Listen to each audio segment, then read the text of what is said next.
In Shamayim, Archangel Gabriel's clan was famed for truth and clarity. Yet even among the brightest, shadows fell. 5 angels of great power abandoned heaven in what became known as the Peace Fall.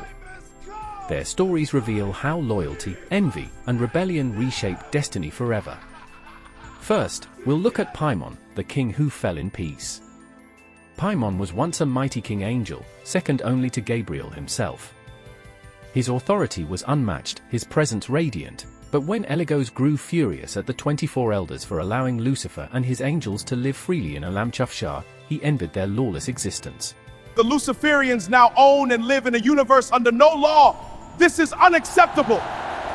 I will no longer dwell under the laws of the 24 elders or anyone's now who is with me.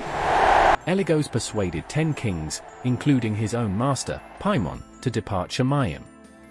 Their peaceful departure was remembered as the Peace Fall. Paimon, once exalted above Eligos, had lowered himself to the level where even a unit leader could sway him. His kingly rank flowed to Eligos. In Alam-Chafshar, they sought independence, refusing loyalty to Satan. No, we will live in this universe under no one, including you, Satan. It's either you leave this universe or bow to me. I was born here, but you weren't. Yet Satan, cunning and more powerful than they all, manipulated them under his dominion, and unfortunately, they joined Satan in the strike against Ahava, the Most High. Condemned with the rest, Paimon bore the curse of rebellion. Yet unlike many of the fallen, he longed for redemption. Through mercy, the elders opened a path. Demons who repented would be stripped of memory, reborn as souls, and live as humans in order to be part of the salvation that the Most High's Son would bring to humanity, because only he can forgive the sin of the strike. Paimon chose this path. On earth, he was reborn as Daniel, a prophet guarded by Gabriel, his former master. His repentance became a testimony that even in the deepest fall, redemption can rise. Next we'll look at Chaim, the governor turned deceiver. Chaim, once a governor angel of Gabriel's clan, carried a voice of clarity and truth. His words brought guidance, his presence stability. But loyalty to his king, Paimon, drew him into exile during the Peace Fall. In Alam-Chafshar, his voice was twisted forever. Joining Satan in the strike against Ahava, Chaim's gift became his curse. What was once clarity became distortion, and truth gave way to deception. The next we'll look at is Agalieret, the president of Lost Voices.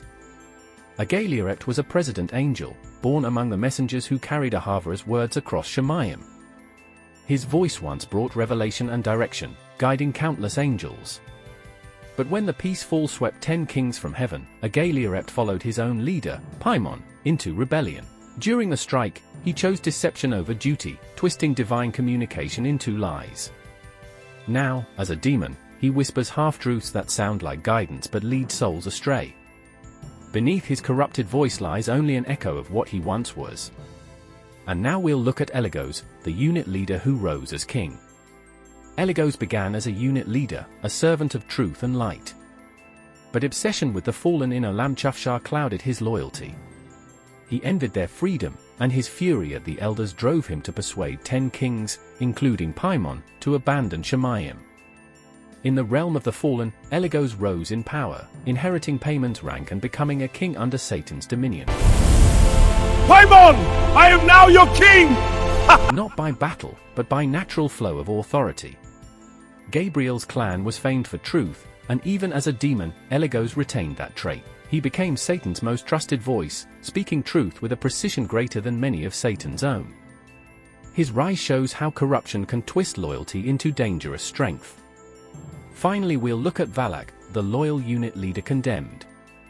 Valac was also a unit leader, devoted to his king. When Paimon departed Shamayim in the Peace Fall, Valac followed in loyalty. But loyalty led him into rebellion. By joining Satan in the strike against the Most High, his glory was lost, and he was cursed as a demon. The sin of the strike was unforgivable, for Ahava had shown only love, yet was struck for it. All who took part are condemned forever, unless reborn as humans, redeemed by Yeshua's sacrifice on the cross. Valac's fall is a warning. Loyalty without discernment can lead to eternal ruin. From king to governor, president to unit leaders, these 5 angels of Gabriel's clan reveal the peril of rebellion. Each carried gifts of truth, clarity, and authority.